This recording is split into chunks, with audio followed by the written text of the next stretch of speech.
Shalom semuanya. Pernahkah kamu berpikir, jika Tuhan Yesus masuk ke gerejamu minggu ini, apa kira-kira yang akan Ia katakan? Apakah Ia mau duduk nyaman, lalu menikmati ibadah, atau malah hanya berdiri diam dengan tatapan yang menusuk hati?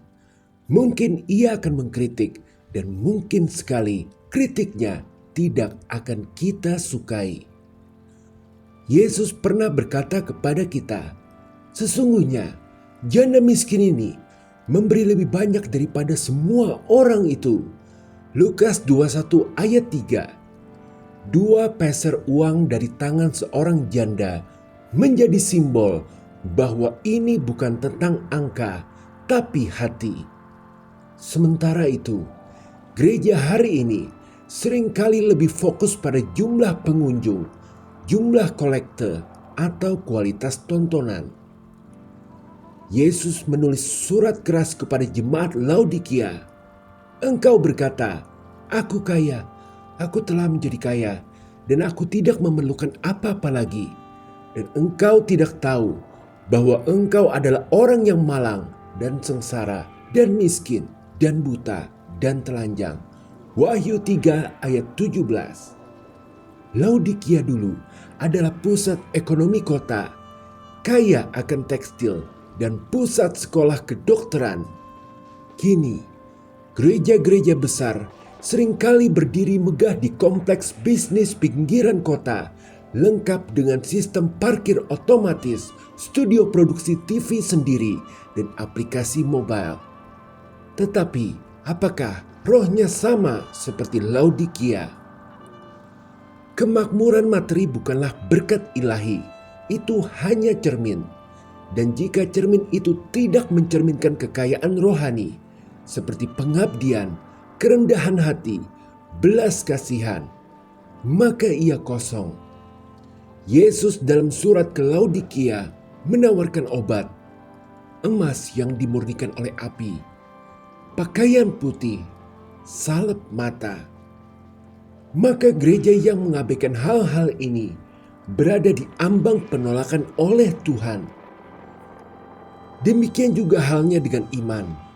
Jika iman itu tidak disertai perbuatan, maka iman itu pada hakikatnya mati. Yakobus 2 ayat 17. Di satu sisi, ada gereja yang menghabiskan miliaran untuk interior marmer, lampu kristal, dan sound system canggih. Di sisi lain, di sudut jalan yang sama, ada anak-anak tanpa makanan, keluarga yang tertimpa PHK, tunawisma yang tidur di trotoar. Yesus pernah berkata, apa yang kamu lakukan untuk yang terkecil dari saudaraku, itu kamu lakukan untuk aku. Matius 25 ayat 40. Maka jika sebuah gereja mengklaim memiliki iman, tetapi tidak membuka tangan bagi mereka yang membutuhkan, maka imannya hanya kata-kata.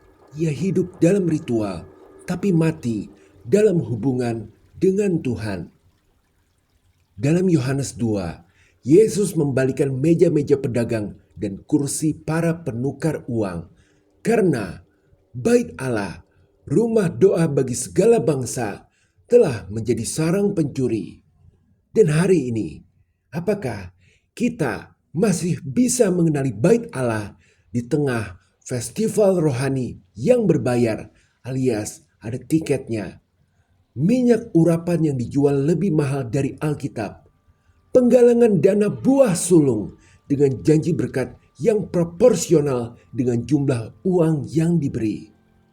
Itu bukan gereja, itu pasar, tempat manusia menukar uang demi berkat, bukan tempat manusia datang sebagai hamba yang rendah hati. Tidak seorang pun dapat mengabdi kepada dua tuan. Kamu tidak dapat mengabdi kepada Allah dan kepada Mamon. Matius 6 ayat 24. Banyak gereja hari ini berada dalam dilema. Haruskah kami melayani jiwa, atau harusnya membangun infrastruktur? Haruskah saya fokus pada pertumbuhan jumlah jemaat, atau harusnya pada pembaharuan batin. Haruskah kami investasi di sound system atau harusnya di panti asuhan? Ketika prioritas finansial menggeser prioritas rohani, maka gereja mulai kehilangan arah. Uang menjadi standar, bukan kasih. Laba menjadi ukuran, bukan keselamatan jiwa. Bagi Tuhan, ibadah megah tanpa keadilan sosial adalah kemunafikan. Musik yang indah tanpa empati adalah kesombongan. KKR tanpa aksi nyata adalah dusta. Bayangkanlah gereja kecil di pinggiran kota. Tidak ada panggung megah, tidak ada layar LED, tidak ada aplikasi ibadah. Yang ada hanyalah kursi plastik, suara angin yang masuk lewat celah genteng, dan seorang pendeta yang berbicara pelan sambil menatap satu persatu wajah jemaatnya. Di luar, mungkin ada tunawisma yang duduk di teras. Di dalam ada mantan narapidana, orang tua renta, dan mungkin seorang ibu tunggal dengan anak-anaknya. Mereka memang bukan bagian dari gereja impian versi budaya modern, tapi yang pasti mereka adalah bagian dari gereja yang benar-benar dikenal oleh Tuhan Yesus. Sebab barang siapa meninggikan dirinya, ia akan direndahkan, dan barang siapa merendahkan dirinya, ia akan ditinggikan. Lukas 14 ayat 11. Yesus selalu menghargai yang rendah hati.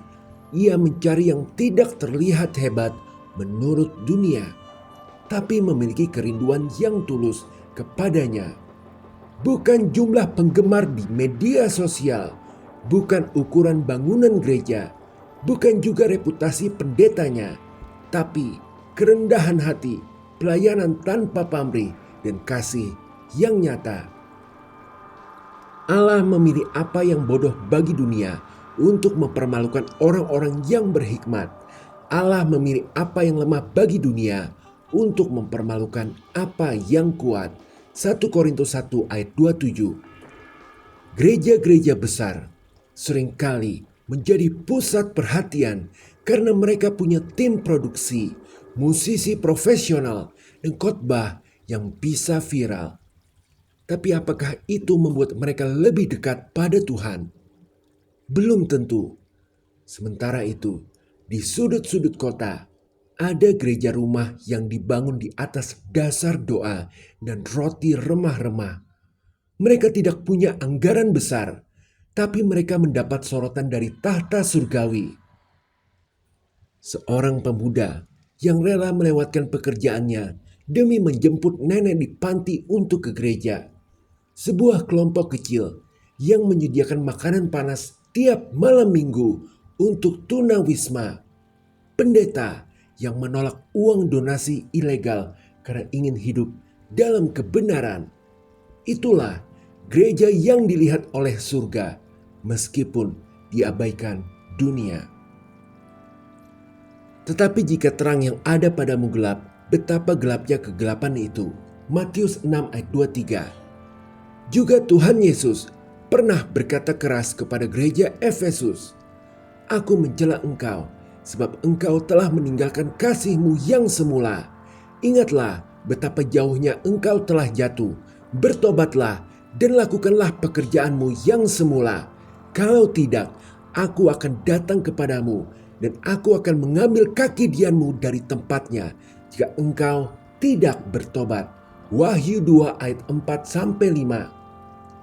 Tuhan bisa datang tiba-tiba memadam lampu gereja. Bukan karena Tuhan benci, tapi karena lampu itu memang sudah tidak menyala lagi. Sebab ia seperti api yang memurnikan, dan ia akan memurnikan orang Lewi. Maleakhi 3 ayat 2-3. Api itu panas, menyakitkan, tapi membersihkan. Bila ketahuan sudah sangat gelap, gereja harus siap dimurnikan oleh Tuhan. Artinya harus siap kehilangan hal-hal yang ternyata bukan esensi dari kekristenan. Reputasi, kekayaan, pengikut, program, acara, dan menggantinya dengan hal-hal yang abadi. Kasih, kebenaran, kerendahan hati, pelayanan, dan ketaatan. Proses ini mungkin menyedihkan, mungkin membuatnya kehilangan sponsor, jemaat, atau dukungan. Tapi itulah harga dari kemurnian. Dan akhirnya, semua gereja akan menghadapi pilihan yang sama. Apakah kita mau didengar oleh dunia atau didengar oleh Tuhan? Apakah kita ingin diterima oleh budaya atau diterima oleh Kristus? Apakah kita rela kehilangan jumlah jemaat agar bisa mempertahankan jiwa gereja? Manusia melihat apa yang di depan mata, tetapi aku melihat hati. 1 Samuel 16 ayat 7. Inilah saatnya gereja kembali kepada panggilan awalnya. Bukan institusi yang mencari pengakuan, tapi sebuah komunitas yang mencari Tuhan. Inilah saatnya gereja berani menyalakan kembali api yang mulai redup, tidak dengan teknologi, tapi dengan kerendahan hati, tidak dengan promosi, tapi dengan pertobatan. Dan jika Yesus benar-benar muncul hari ini, mungkin ia tidak akan berdiri di mimbar megah gereja besar, tapi di tengah-tengah mereka yang masih percaya bahwa kasih karunia itu nyata, bahwa pelayanan itu nyata, bahwa gereja itu bukan proyek bisnis, tapi warisan kerajaan Allah.